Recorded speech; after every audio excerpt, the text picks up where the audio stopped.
All right, you bunch of yahoos, strap yourselves in for another episode of Dan and Don's Toxic Masculinity. In other words, shut up, sit up, and pay attention. Well, Brian, I mean, you work predominantly with AEW right now. Is that where you work? Yeah. Okay. And I mean, what's I guess if there's something that you could talk about, what's really on your short term horizon? What's happening currently? What are you striving for? Okay, so I got brought in with Taz my manager, and then that became a faction in Team Taz, and then we've had a lot of rifts, and then kind of teased what would look like me leaving Team Taz, and then I pretty much got swerved out of them, so they double crossed me in middle of July. So I've been excommunicated from Team Taz, and now I've been newly found babyface, and I'm in the middle of a feud program with all of them. Okay. Probably conclude around our All Out pay-per-view, which is September 5th. So either probably right around then or right after then, I'll probably be done with that. And then I'm not really sure what's on the horizon after that. That's the one thing about professional wrestling. You just never know as to how the cycle is going to go. Well, and even then, I kind of know. Well, I know what's been said, but I don't believe it until it happens. You know what I mean? So like, if there's always like a rough idea, or like, oh yeah, they will do this and this, but I mean, 9 out of 10 times you hear like, a match that you have or whatever booking angle, and then it usually doesn't happen. So I almost like not to know too much, because then, I mean, I want you so I can try to talk it out and politic it, I guess, if you will, but I feel like when you know too much, it just sets you up for more disappointment, because it always changes and doesn't happen the way you're hoping, or that it was explained to you. Yeah, no, I get that totally there. No, it's well, I mean, does AEW do they have a creative team there as well that they actually look at different aspects? Or what's crazy, creative team? No, it's just Tony Khan who owns it. And he does so much anyways already. It's literally just all him. He'll have some help or input from other guys, and some of the EVPs that help start, like the Young Bucks and Kenny Omega, Cody Rhodes. They kind of help like do their own stuff, but no, Tony pretty much has the final and only say on majority of the entire product, which is a little nuts. I do think that it could benefit, with some of the people helping out on that. Yeah, you think. I'm just curious. So what about then? I know personal input. You might already have some already preconceived ideas of what you would really like to do. I mean, does Tony at least welcome your ideas, suggestions? For sure he does, and that was one thing. Like the overall just treatment atmosphere at AEW is far exceeds not just WWE, but almost any place I've been, big company wise. But yeah, I mean, like almost anytime I've texted Tony. He texts me right back. He always listens to my ideas. Doesn't mean they always happen, but he takes into consideration. Sometimes they do happen, or partially will happen. Anytime I need to get on the phone call, or I asked if like, hey, can we chat? He'll be like, oh yeah, call me tomorrow at 2:00. And then boom, he's there. Like, so the fact that you have such easy direct, or at least I've been able to have such easy direct access to him, has been incredible too. Because I know that would never happen elsewhere. So. Yeah, no. When I was first working for the WWF at the time, now known as WWE, I really didn't understand this whole creative force there that's behind it and what was driving it. I simply knew that I had Jim Cornette in my corner, and he would just come out of each of these meetings just frustrated as all get out. And I just kind of wish I would have known a little bit more about the political aspect of it, because that's the one thing that I might have stayed there a little bit longer, but it might have had a little bit more influence on my own career as to what I wanted to have happen. But when they come up with a goofy idea, putting 666 across the forehead and making you Undertaker disciple, stuff like that, mark of the beast, it's kind of like going, that's not my cup of tea. I live in small town USA. I don't want any repercussions to my family, nor to my other businesses, nor to myself. So, because there's a lot of people. They don't really force any sort of like character stuff, and even then, like. So for me, I started feuding with Team Taz. So if me and like the main guy now that I'm feuding with, Ricky Starks, if we're in an angle or something, a segment, and they kind of give us like, hey, we want this to happen, that'll be okay. Like at the end of the day, make sure that Ricky leaves up or I leave up or whatever. They don't really, especially because it's just us. We have pretty good say so of what we want to do and how we want to do it. So they don't write anybody's promos. They don't like micromanage anything, even all the matches, like at least for all mine, like they'll have agents who will tell them what we're doing, but like no one goes, oh, don't do that. You have to do this. You can't do like it's pretty easy going there in that regards. I mean, I just know I've heard so many good things about what AEW is doing right now. I mean, it's overall. I mean, are they just taking? Are they doing better ratings and stuff like that than what? Yeah, okay, so which was rad because they had NXT, which is more of a similar style to AEW. WWE put them on. They knew AEW was going to happen on Wednesday nights, so WWE is like, okay, we're going to bring in NXT to USA on Wednesday nights, like 2 months before, or like 6 weeks before AEW debuts, to kind of like, get out the gate first.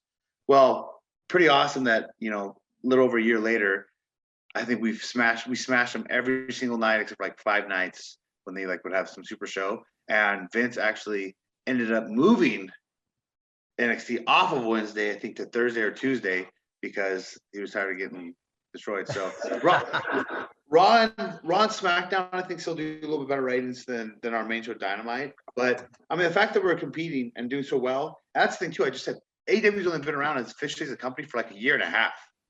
So the fact that it's doing that well with that short amount of time is tremendous. Yeah, no, I think I always said the competition is a good thing when for sure. when you had WWF versus WCW. I'm sorry, I just got all kinds of waves coming. I did that really as a boat. A wave, one of those wave boats went by that really kicked up a lot of waves there just then. So sorry about that interruption. I was kind of going, squirrel. I was off off a different direction. But no, I always say the competition is a good thing. When WCW was kicking the WWF's butt at the time, it forced Vince and the creative team to push themselves and to do a better job. And I actually think that was one of the best times of being involved in that company, was they were just trying to push the envelope a little bit more. And I think guys were putting in a lot better work ethic at the time. When you become kind of like the king of the pack, you start you resting on your laurels there a little bit more. So I think it's always better to be a little bit hungry and go after things. Absolutely, yeah. Competition begets better competition, and if you're the only fish in the sea, well, then like you just kind of get stuck in a rut, and it starts to become a little more boring and monotonous because you're not forced to be creative, you're not forced to do anything different because you're like, there's nobody here, challenging us. So this is, if you want to watch wrestling, for instance, that's what we're talking about. Like that's like pretty much the only product available, and then it is what it is. That's right. You'll feed them, and they'll eat what we're feeding them because that's the only thing on the menu. Yeah, exactly.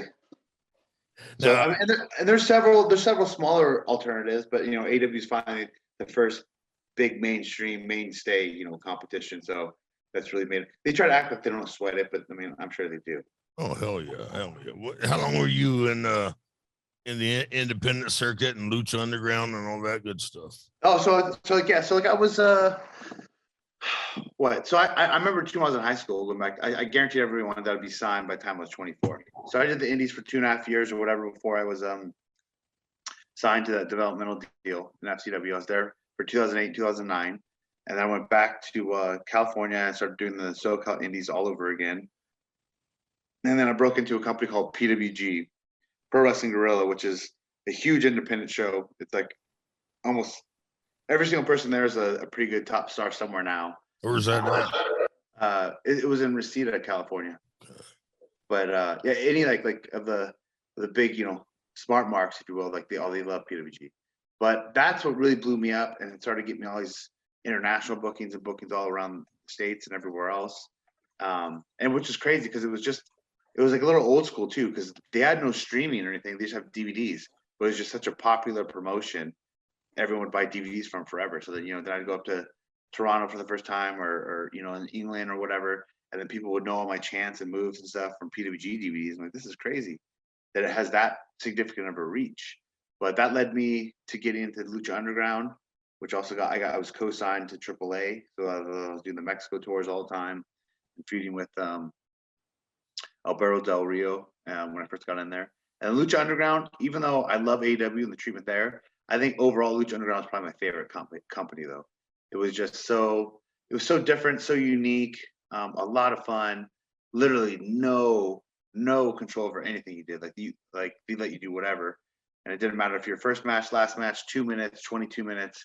Like they want everybody to go out there, just have as much fun and kill it and try to steal the show. And it was always shot in this like warehouse, so there probably was never more than like maybe they were able to fandangle almost 1,000 people in there, but it was probably like roughly like a 600 person crowd or so. It wasn't like it was huge, but man, that crowd still might be one of the best, if not the best crowds I've ever worked in front of, compared to that multiple thousands of people. Like it was just such a hot, rabid fan base, and even to this day, I'll be at a meet and greet or some signing or whatever, and like probably 70% of the comments and questions are still Lucha Underground based, not AEW, not Impact, not anything else. Like it had such a strong cult following, and really the main flaw to it was that it was on the El Rey network, and just not a lot of people carried it or had access to it. So it didn't matter how good the product was. If you can't watch it, you can't watch it. So yeah, it's unfortunate. I would say if that was on TNT or USA or main cable network, it would still be around and it would be killing it today. But are you doing Lucha this weekend? Yeah. So Triple Mania, that's their big WrestleMania AAA. I've headlined a couple of them, and I don't work AAA like on the regular at all anymore. But I will be there tomorrow morning. I got to take a nice early flight straight down there, and I'm actually doing double duty. There's a Marvel. They've been doing this Marvel gimmick down there with actual Marvel, and they're kind of getting their hands in wrestling. And we had like a 2-hour meeting with them last year's Triple Mania when we first did it. Marvel Con. Yeah. So they basically want to. They've been doing some stuff with AAA building up to it, because they basically kind of want to do like Disney on Ice, but like Marvel in wrestling, if you will, kind of like Can you ice skate? No. Oh, I mean, I can ice skate, but yeah, well, it won't be an ice rink. It'll be wrestling. But like, all the characters are like Marvel-based characters. So like the character I'm at that they asked me for is Thanos. So I'm like a Thanos character. And Wolverine. Yeah, you like Wolverine? I know. I want to be Wolverine, but yeah. So I have that match, and then I have a normal Brian Cage match as well. I have a 3-way tag match, which actually I'm pretty excited about. There's some good talent in that match. That'll be fun. I don't always love going down there. I don't go down there too much anymore. I mean, I've been there so many times and for so many tours. Where's it at? What town? What's that? What town? Mexico City. Okay. Have you been in Monterrey? Yeah, I was about to say that's my favorite city. Oh yeah, outside of like the vacation-y cities, like Cancun and stuff like that. Yeah. Monterrey is my favorite. Yeah. Monterrey, Hermosillo. Yeah. They're beautiful. Yeah, they have great crowds there too. But yeah, that's probably my favorite place to go. Mexico City is a little bit of a jungle, man. It's so chaotic there. I would never want to drive there. It's no, hell no. Well, but you're Chris Logan. You can do anything, right? Tell us about the Chris Logan character. So when I went to FCW, that was the WWE developmental. That was actually right shortly after Christian had left WWE, and he went to TNA, and he had some loophole where he was able to keep his name Christian because he owned the intellectual property to Christian Cage, which is what his indie name was. So he was able to snooker it and keep his name. So I remember WWE was furious, and they didn't want anybody to keep any independent names. So I had to change my name, and I didn't want to, but after going back and forth, I went to Chris Logan, because Chris and I spelled it with a K, was for Canyon, Chris Canyon, and then Logan was for Wolverine, obviously. So that was kind of the play on words to give me something different. I didn't love it, but it was, at least there was some meaning behind it, rather than just, some people just got some shitty names that they would give them, like really shitty names. Dude, they gave Mr. Perfect's son Michael McGillicuddy. Like, what is that? That's garbage. How can you get over with that name? Michael McGillicuddy. Well, they back in the 70s, 80s, they had some really silly characters, and then they got over kind of, for the size of their TV. Sure. I mean, who's But, the Brooklyn Brawler would always pat himself on the back. You know? yeah, of course, I'm a Brooklyn Brawler. Yeah, people love him. They love him still. You know.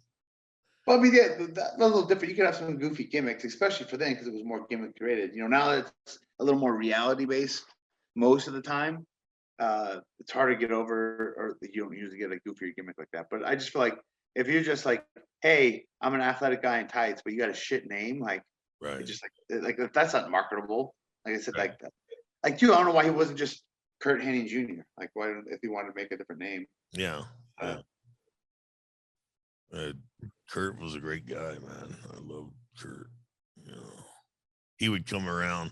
Brad Reagan's broke me into the business up there in Minneapolis, and him and Curt were good buddies because he had broke Curt in, and Curt would come over while we were training and hop in the ring sometimes, and show us, and then he pull ribs on us.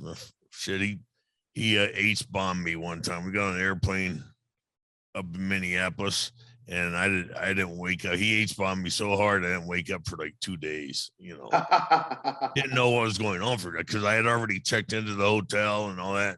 I always remember coming to breakfast one day going, "What the hell happened? How did we get here?" I was just talking before you guys got on too. I didn't even know because I was like, wait, did Frye pro wrestle too? Or I'd never seen it. He goes in, and I was told that you took basically Shamrock's spot in New Japan for several years. When you were talking about you having the broken neck too, I didn't even know that. Yeah. So I was gonna yeah, I know, right? You guys are interviewing me. Let me ask some questions. Yeah, you just said broke you in. Yeah. So did you? I mean, this goes to both of you too. So did you guys train much on pro wrestling, or did you guys just kind of like just take your shoot stuff and kind of like do it as a shoot work, or what? Yeah, that's what I did. Yeah, because that's the style they wanted. They wanted. Yeah, sure. Especially New Japan. Yeah, they wanted a bad guy American that had a shoot reputation to come over, and a lot of the guys you'd see them go to the roster, see their name. Then they see my name, they just drop their head and go, "Oh God, it's gonna be a long night."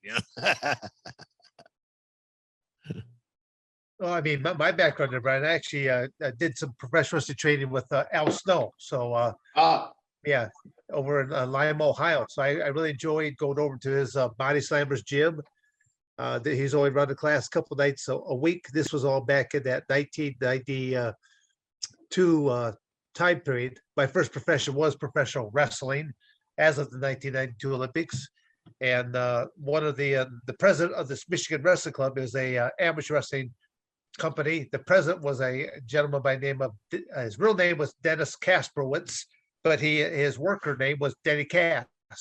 So he was a professional wrestler and an amateur wrestler. I've known Denny since probably the early 80s. And each time that our meetings would get done with what we had to do for the Michigan Wrestling Club on the amateur wrestling stuff, I'd always steal him for another 10, 15 minutes to just pick his mind about professional wrestling. He actually really tried his best to discourage me. He goes, if you really want to do it, he says, I'll take it to this place. So that place was Al Snow's place. And I mean, Al was a great guy.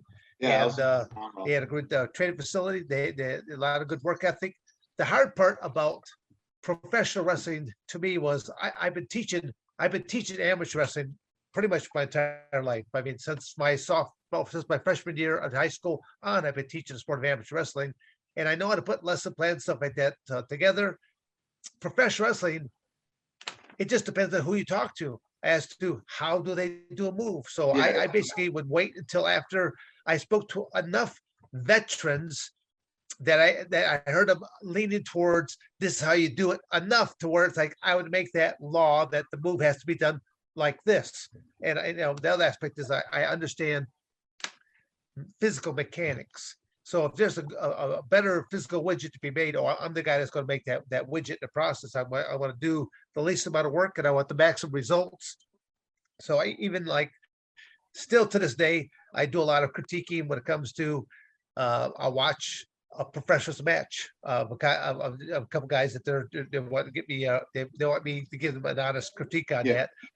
But same way would be for amateur wrestling or for MMA. Those are just three areas that I continue to critique and try to help people move along in their careers. Some people don't like the rather blunt, to the point candor I have, but I always tell people I'm not here to blow smoke up your ass. I want Sure, you. sure. I really want people to succeed. But the thing is, between being an amateur wrestler, a professional wrestler, and a cage fighter, the safest thing I've ever done was cage fight. And that's like, so ironically, because I've been hurt far worse in my professional wrestling career than the other two.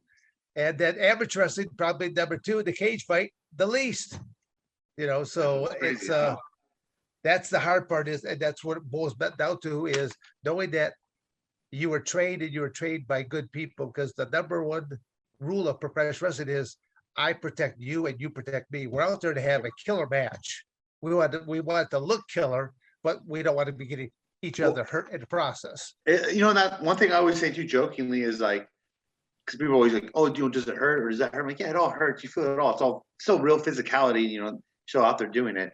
And I go, usually, like, will hurt after most every match. I go, but the goal is to never be injured. That's what it's like. You're never trying to injure.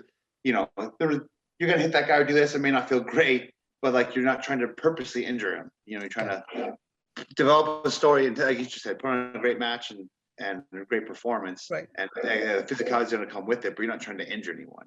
Right. I actually think I don't think a lot of professional wrestlers actually realize each time that they're being picked up to be slammed or something like that, when they're taking their own bump, literally they're doing a martial arts break fall. They want to hit on as much body mass as possible to dissipate that impact. But I think they're just always so used to, bumping. We're doing bumping, and I don't think anyone really actually explains that to them. And I even think that Vince himself should take these guys at least a couple times a month, and they should be right back in the ring, going over some of the most basic fundamentals of professional wrestling 101 and 102, because it's they might have done a lot of training at one point in time, and now they're starting to rest on their laurels, and that's when people get hurt. At least, again, that's my opinion onto it. People get hurt. You did say too, sorry to cut you off, about like, I talked to enough people because everybody tells you to do something differently. Yes. One of probably the best people I ever trained with is, and also is great, but it's Dr. Tom Pritchard, and he actually, there's a way that he teaches everything, but he'll even say like, it's not the only way. There's different flavors of ice cream. This is just the flavor I like. This is, how I do it, how I teach it. So. Yeah, I mean, body types are going to be a little bit different, because of just flexibility issues, things of that nature. I mean, it's so body types are always going to take into consideration for doing moves. I was never a very flexible individual, and as I get older, I'm not getting any more flexible. That's why you're gonna go to Bio Accelerator, huh? Hopefully that'll help. Well, I do have some good thoughts for that. Thank you for watching another episode of Dan and Don's Toxic Masculinity. You better like, subscribe, and share, or I'm gonna come to your house.